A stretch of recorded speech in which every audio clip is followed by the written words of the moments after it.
অগ্রসর হইলেন। সফর করতে করতে মাগরিবের সময় হয়ে গেছে। কাঠটিটা মসজিদের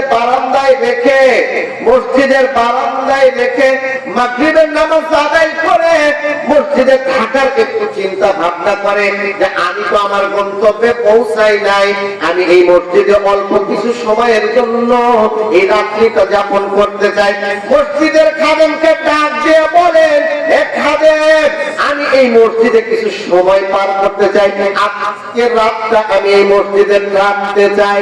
মসজিদের খাদেম আহমদ ইবনে হাম্বল রাদিয়াল্লাহু তাআলা আনহুকে চিনতে পারে নাই। যদি চিনতে পারতো মসজিদের খাদেম মসজিদে নয় মাথায় করে তাকে বাড়িতে নিয়ে যেত। এত বড় আল্লাহওয়ালা একজন ব্যক্তি ছিল। আহমদ ইবনে হাম্বল রাদিয়াল্লাহু তাআলা আনহুকে বল রাহমাতুল্লাহি আলাইহি বলেন যে মসজিদে থাকার অনুমতি নাই, কমিটির পক্ষে থেকে নিষেধ আছে, অতএব মসজিদে আমি থাকতে দিতে পারি না, মসজিদ থেকে আপনি বের হয়ে যান। মসজিদ থেকে বের হয়ে যাই। পথে হাঁটতে হাঁটতে আরেক মসজিদে যাই। আরেক মসজিদে গিয়ে এসব নামাজ আদায় করে। এসব নামাজ আদায় করার পরে ওই মসজিদের খাদেমকে বলে, আমি মসজিদে রাত্রি যাপন করতে চাই। সেই মসজিদের খাদেম চিন্তা করে দেখে অপরিচিত একজন ব্যক্তি, আমি তাকে কিভাবে মসজিদে থাকতে দিই? কমিটি বর্গ নিষেধ করেছে যে মসজিদে থাকা যাবে না। আহমদ ইবনে হাম্বল রাহমাতুল্লাহি আলাইহি বলতেছেন, এই মসজিদে কমিটির পক্ষ থেকে নিষেধ আছে, থাকা যাবে না, আপনি বের হয়ে যান। মসজিদের খাদেম হযরতে আহমদ ইবনে হাম্বল রাহমাতুল্লাহি আলাইহির লাঠিটা নিয়ে মসজিদের বারান্দা থেকে নিক্ষেপ করে বাহিরে ছুড়ে দেয়। ছুড়ে দেওয়ার সঙ্গে সঙ্গে সে মসজিদ থেকে বের হয়ে যায়। আহমদ ইবনে হাম্বল রাহমাতুল্লাহি আলাইহি অগ্রসর হইতে দেখেন দূরে এক জায়গায় মিটি আগুন জ্বলতেছে। শীতের রাত, কুয়াশায় আচ্ছন্ন হয়ে আছে। এক জায়গার মধ্যে আগুন জ্বলে। দেখতে দেখতে সে আগুনের নিকটে পৌঁছায়। আগুনের নিকটে পৌঁছাইয়া দেখেন একজন যুবক রুটি বেলতেছে, আবার তাওয়ার মধ্যে রুটি ভাজতেছে। যুবকের নিকটে আহমদ ইবনে হাম্বল রাহমাতুল্লাহি আলাইহি বলেন, এ যুবক, তুমি কি আমাকে একটু অনুমতি দিবা? আমি এই শীতের রাত্রিতে, এই কুয়াশাচ্ছন্ন রাত্রিতে আমার থাকার কোনো জায়গা নাই, তুমি যদি একটু অনুমতি দিতে তাহলে আমি এই আগুনের পাশে তোমার চুলার সঙ্গে ট্যাগ লাগাইয়া হেলাম দিয়া আজকে রাত্রিটা যাপন করতাম। ওই যুবক ডাক দিয়া বলেন, হুজুর, আপনি তো একজন মুসলমান ব্যক্তি, আপনি শুধু এই চুলার সঙ্গে হেলাম দিয়ে থাকবেন কেন? আপনি যদি বলেন তাহলে আমি আপনাকে বিছানা বিছাইয়া দিই। আমি আপনাকে কি করে দিই? বিছানা বিছাইয়া দিই। আপনি বিছানা পেতে বিছানার মধ্যে ঘুমান। ফজরের আযান হইলে আমি আপনাকে ডাক দেব। শুধু তাই নয়, আপনি এখানে ঘুমান, আমি যে রুটি ভাজতেছি আপনি রুটি খান, আপনার জন্য গোশত নিয়ে এসে দিতেছি। আহমদ ইবনে হাম্বল রাহমাতুল্লাহি আলাইহি আসমানের দিকে তাকাইয়া বলেন, আয় আল্লাহ, তুমি কি খেলা দেখাইলে গো? তুমি কি খেলা দেখাইলে? তোমার লীলা প্রজা বড় যায়। একবার মসজিদে থাকতে চাইলাম, মসজিদ থেকে আমাকে বের করে দিল। মসজিদে রাখলো না। একটা নয়, দুইটা মসজিদে গিয়েছি, তোমার ঘরে গিয়েছি, সেখানে আমার জায়গা হলো না। সে জায়গায় হয়তো আমি থাকার উপযুক্ত না, তুমি আমাকে সেখান থেকে নিয়ে আসলে একটা চুলার ধারে বসার জন্য। শুধু চুলার ধারে এখন তো থাকা নয়, এখানে এসে দেখে আমার জন্য গোশত রুটি অপেক্ষা করতেছে। আহমদ ইবনে হাম্বল রাহমাতুল্লাহি আলাইহি যুবকের দিকে তাকায়, দেখে যুবক রুটি বেলে আর জিহ্বা নাড়ায় আর বলে, আস্তাগফিরুল্লাহ, আস্তাগফিরুল্লাহ, আস্তাগফিরুল্লাহ। তাওয়ার মধ্যে যখন রুটিটা লাগাই তখন বলে আস্তাগফিরুল্লাহ আস্তাগফিরুল্লাহ।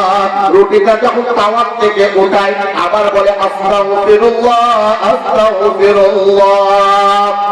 যখন টাকা নিয়ে ক্যাশ বাক্সের মধ্যে রাখে তখন ওই যুবক বলে আস্তাগফিরুল্লাহ আস্তাগফিরুল্লাহ। আহমদ ইবনে হাম্বল রাহমাতুল্লাহি আলাইহি আর সহ্য হলো না, আর সহ্য হলো না। যুবককে ডাক দিয়ে বলেন, হে যুবক, আমি অনেক সময় ধরে লক্ষ্য করছি যে যখন তুমি রুটি বেলতেছো বলতেছো আস্তাগফিরুল্লাহ আস্তাগফিরুল্লাহ, যখন রুটি তাওয়ার মধ্যে ভাজতেছো পড়তেছো আস্তাগফিরুল্লাহ আস্তাগফিরুল্লাহ। আমি তোমার জবানে শুধু দেখতেছি তুমি আস্তাগফিরুল্লাহ আস্তাগফিরুল্লাহ পড়তেছো, এর কারণ কি আমি কি জানতে পারি? যুবক ডাকতে বলেন, হুজুর আমি আস্তাগফিরুল্লাহ এই কারণে পড়ি, আল্লাহ তাআলা আমার জিন্দেগীর সমস্ত গুনাহ খাতা মাফ করে দিয়েছেন, আমার দোয়া আল্লাহ তাআলা কবুল করে নেন। আমি আমার জীবনে যত দোয়া আল্লাহ তাআলার দরবারে করেছি সকল দোয়া আল্লাহ তাআলা কবুল করে নিয়েছেন, সকল দোয়া আল্লাহ তাআলা কবুল করে নিয়েছেন। আমি মুস্তাজাব দাওয়া হয়ে গেছি, যে দোয়াই আল্লাহ তাআলার দরবারে করি আল্লাহ তাআলা কবুল করে নেন। কিন্তু একটা দোয়া আজও পর্যন্ত আমার কবুল হয় নাই, কবুল হয় নাই। কি কারণে কবুল হয় নাই আমি তো জানি না, কি কারণে এই দোয়াটা আমার কবুল হয় নাই আমি তাও জানি না। এই কারণে আমি আল্লাহ তাআলার দরবারে শুধু ইস্তেগফার করতে থাকি, ইস্তেগফার করতে থাকি, আস্তাগফিরুল্লাহ আস্তাগফিরুল্লাহ করতে থাকি। হুজুরটা দিয়ে বলেন, হে যুবক, তুমি কি দোয়া, যে মনের আকাঙ্ক্ষা, যে মনের আশা, যে দোয়াটা তোমার কবুল হয় নাই আমি কি জানতে পারি? যুবক ডাক দিয়ে বলেন, হুজুর আমার ওই দোয়াটা কবুল হয় নাই। জামানার বিখ্যাত আলেম ছিল যে ব্যক্তির নাম আহমদ ইবনে হাম্বল রাহমাতুল্লাহি আলাইহি। আমি আমার পিতার মুখে শুনেছি সে অনেক বড় আল্লাহওয়ালা ব্যক্তি, অনেক বড় জ্ঞানী ব্যক্তি, সে আল্লাহর ওলি। আমার মনের আশা ছিল, আকাঙ্ক্ষা ছিল ওই আল্লাহর ওলির সঙ্গে আমি দেখা করব, সালাম দিয়ে মুসাফা করব। আমার জীবনের এই দোয়াটা, এই আশাটা এখনো কবুল হয় নাই। আহমদ ইবনে হাম্বল রাহমাতুল্লাহি আলাইহি আর সহ্য করতে না পেরে যুবককে ডাক দিয়ে বলেন, যুবক আল্লাহ তাআলা তোমার এই দোয়াটাও কবুল করেছেন, তোমার এই দোয়াটাও কবুল করেছেন, আল্লাহ তাআলা তোমার এই দোয়াটাও কবুল করেছেন। যুবক ডাক দিয়ে বলেন, আপনি কিভাবে বুঝলেন আমার এই দোয়াটা কবুল হয়ে গেছে? হুজুর ডাক দিয়ে বলেন, তুমি যার সঙ্গে দেখা করার চিন্তা ভাবনা করেছো, যার সঙ্গে মুসাফা করার চিন্তা ভাবনা করেছো, আজ ওই ব্যক্তি তোমার দোকানের সামনে তোমার চুলার ধারে হেলান দিয়ে বসে আছে। ওই ব্যক্তি হইল আহমদ ইবনে হাম্বল রাহমাতুল্লাহি আলাইহি। যুবক ডাক দিয়ে সালাম দিয়ে যে মুসাফা করেন, একটু লক্ষ্য করে দেখেন আস্তাগফিরুল্লাহর কত বড় গুণ। আমি আপনি আমার আপনার জিন্দেগিতে যত গুনাহ করি না কেন, একবার যদি আল্লাহ তাআলার দরবারে তওবা করি, আল্লাহ তাআলার দরবারে দাঁড়িয়ে যাই, আমার আপনার জিন্দেগির সকল গুনাহ আল্লাহ তাআলা maaf করে দেবেন। হুজুর পাক সাল্লাল্লাহু আলাইহি ওয়াসাল্লামের জলিলুল কদর সাহাবী হযরত আবু হুরায়রা রাদিয়াল্লাহু তাআলা আনহু একদা মসজিদ থেকে নামাজ আদায় করে বের হলো। মসজিদের সামনে একজন মহিলা এসে হযরত আবু হুরায়রা রাদিয়াল্লাহু তাআলা আনহুকে ডাক দিয়ে বলছে, আবু হুরায়রা তুমি কি শোনো, আমি তোমার কাছে একটা প্রশ্ন করতে চাই, তুমি কি আমার প্রশ্নটা শুনবা? আবু হুরায়রা রাদিয়াল্লাহু তাআলা আনহু ডাকতে মহিলা কাবরে, মহিলা দূরে যাও, দূর হয়ে যাও, দূর হয়ে যাও, আমার কাছে এসো না, কারণ তোমার আমার মাঝখানে রয়েছে মিস্টার ইবলিস। কে রয়েছে? মিস্টার ইবলিস। একজন পুরুষ আর একজন মহিলার মাঝখানে থাকে কে? মিস্টার ইবলিস। তৃতীয় একটা পক্ষ থাকে, সেটা হচ্ছে শয়তান। এখন আমার আপনার ছেলে মেয়েরা স্কুলে যায়, ফ্রেন্ড নিয়ে ঘুরে, বন্ধু নিয়ে ঘুরে, একটু কি চিন্তা করে দেখেছেন যে মাঝখানে একজন ব্যক্তি আছে? ছেলে আর মেয়ের কি কোনো সময় বন্ধুত্ব হইতে পারে? কথা বলে। ছেলে আর মেয়ের কি কোনো সময় বন্ধুত্ব হইতে পারে? কখনো হইতে পারে না। হযরত আবু হুরায়রা রাদিয়াল্লাহু তাআলা আনহু মহিলাকে ডাক দিয়ে বলে, এ মহিলা, তুমি ঘুরে যাও, ঘুরে থেকে বড় কি বলতে চাও? মহিলা ডাক দিয়ে বলে, এ আবু হুরায়রা, আমি আমার জিন্দেগিতে এমন এক গুনাহ করেছি, এমন এক অপরাধ করেছি, যে অপরাধের কারণে আমি আমার মন থেকে শান্তি পাই না। সর্বদাই সেই অপরাধ আমাকে কুরে কুরে খাই, সেই গুনাহ আমাকে কুরে কুরে খাই। আমি যখন খানা খাইতে যাই, খানার টুকরোটা যখন হাতের মধ্যে উঠাই, মুখের সামনে নিয়ে এসি, ওই খানার লোকমাটাও মনে হয় আমাকে বলেন, এই গুনাহগার বান্দা, তুমি তো আল্লাহ তাআলার নাফরমান করেছো, আল্লাহ তাআলার নিয়ামত কেন ভক্ষণ করতেছো? আবার যখন পানি খাওয়ার জন্য গ্লাসটা হাতে নিই, ওই পানির মধ্যে থেকে মনে হচ্ছে যে পানি আওয়াজ দিয়ে ডাক দিয়ে বলেন, হে নাফরমান বান্দা, তুমি তো আল্লাহ তাআলার নাফরমানি করেছো, গুনাহের কাজে লিপ্ত হয়েছো, গুনাহ করেছো, তুমি কেন আমাকে পান করতেছো? কেন আমাকে পান করতেছো? কেন আল্লাহ তাআলার নিয়ামত ভক্ষণ করছো? যার নাফরমানি তুমি করেছো, তার নিয়ামত কেন ভক্ষণ করতেছো? ওই মহিলা ডাক দিয়ে বলেন, আমার পরিবারের, আমার এলাকার, আমার সমস্ত মানুষ আমাকে ভালো জানে, সমস্ত মানুষ আমাকে নেককার হিসাবে চিনে, সমস্ত মানুষ আমাকে একজন সৎ মহিলা হিসাবে চিনে, কিন্তু আমি এমন একটা মারাত্মক গুনাহ করেছি, যেই গুনার কারণে আমি শান্তি পাচ্ছি না, অস্বস্তিতে রয়েছি। হযরত আবু হুরায়রা রাদিয়াল্লাহু তাআলা আনহু মহিলাকে ডাক দিয়ে বলেন, তুমি কি তোমার গুনার কথা বলতে পারো? তুমি কি গুনাহ করেছো?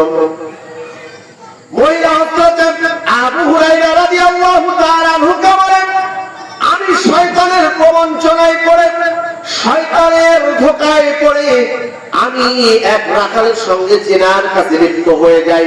আমি জেনার কাছে লিপ্ত হওয়ার কারণে আমার গর্ভের ভিতরে একটা সন্তান আসে।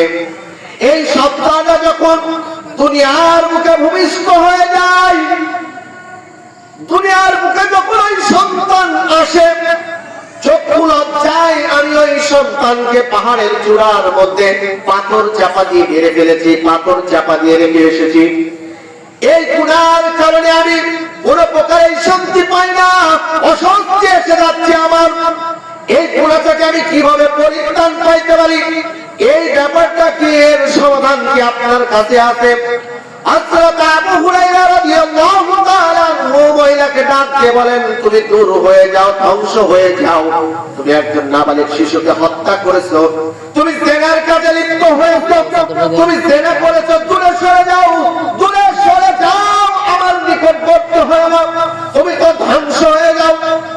হযরত আবু হুরায়রা রাদিয়াল্লাহু তাআলা আনহু ওই মহিলাটা যখন চলে যায়, তার মাথার ভিতরে নাড়া দিয়ে উঠলো, সে চিন্তা করতে লাগলো, এমন একটা সময়ের মধ্যে আমি এসেছি, এমন একটা সময়ের মধ্যে আমি একটা সমাধান দিয়েছি, যে সময় হুজুর আকরাম সাল্লাল্লাহু আলাইহি ওয়াসাল্লাম দুনিয়ার বুকে জীবিত আছেন।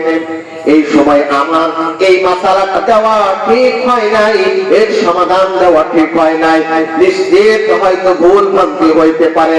সঙ্গে সঙ্গে হুজুর পাক সাল্লাল্লাহু আলাইহি ওয়াসাল্লামের দরবারে চলে গেছেন হযরত আবু হুরায়রা রাদিয়াল্লাহু তাআলা আনহু হুজুর পাক সাল্লাল্লাহু আলাইহি ওয়াসাল্লামকে গিয়ে বলেন, হুজুর একজন মহিলা আমার নিকটে এসেছে, আমি তাকে এই সমাধান দিয়েছি, এই কথা বলে ফেলেছি। হুজুর সাল্লাল্লাহু আলাইহি ওয়াসাল্লাম হযরত আবু হুরায়রা রাদিয়াল্লাহু তাআলা আনহুকে ডাক দিয়ে বলেন, ইয়া আবু হুরায়রা, তুমি কি করেছো? তুমি ধ্বংস হয়ে যাও, দূরে সরে যাও। তুমি কি জানো এই মহিলার সম্পর্কে আল্লাহ তাআলা হযরত জিবরাইল আলাইহিস সালাতু ওয়াস সালামের মারফতে আমার নিকটে কি বার্তা প্রেরণ করেছে? তুমি না জেনে কিভাবে সমাধান দিয়ে দিলেন? হযরত আবু হুরায়রা রাদিয়াল্লাহু তাআলা আনহু হুজুর পাক সাল্লাল্লাহু আলাইহি ওয়াসাল্লামকে ডাক দিয়ে বলেন, হুজুর আমার তো ভুল হয়ে গেছে, কি সমাধান দিয়েছে আমি কি জানতে পারি? হুজুর পাক সাল্লাল্লাহু আলাইহি ওয়াসাল্লাম হযরত আবু হুরায়রা রাদিয়াল্লাহু তাআলা আনহুকে বলেন, এ আবু হুরায়রা, যেই মহিলা জিনার কাছে লিপ্ত হয়েছে, তার নাবালেগ শিশু বাচ্চাকে মেরে ফেলেছে, পাহাড়ের চূড়ায় রেখে দিয়েছে, সেই মহিলা সম্পর্কে হযরত জিবরাইল আলাইহিস সালাতু ওয়াস সালাম আমার কাছে ওহী নিয়ে আসে বলে যে ওই মহিলা যে তওবা করেছে, এই তওবার কারণে, ওই নাবালেগ শিশু হত্যার কারণে, ওই নাবালেগ শিশু হত্যার যে গুনাহ রয়েছে, জিনার যে গুনাহ রয়েছে, সে ইস্তেগফার করার কারণে আমি তার জিন্দেগীর সমস্ত গুনাহ খাতা মাফ করে দিয়েছি। বলেন সুবহানাল্লাহ।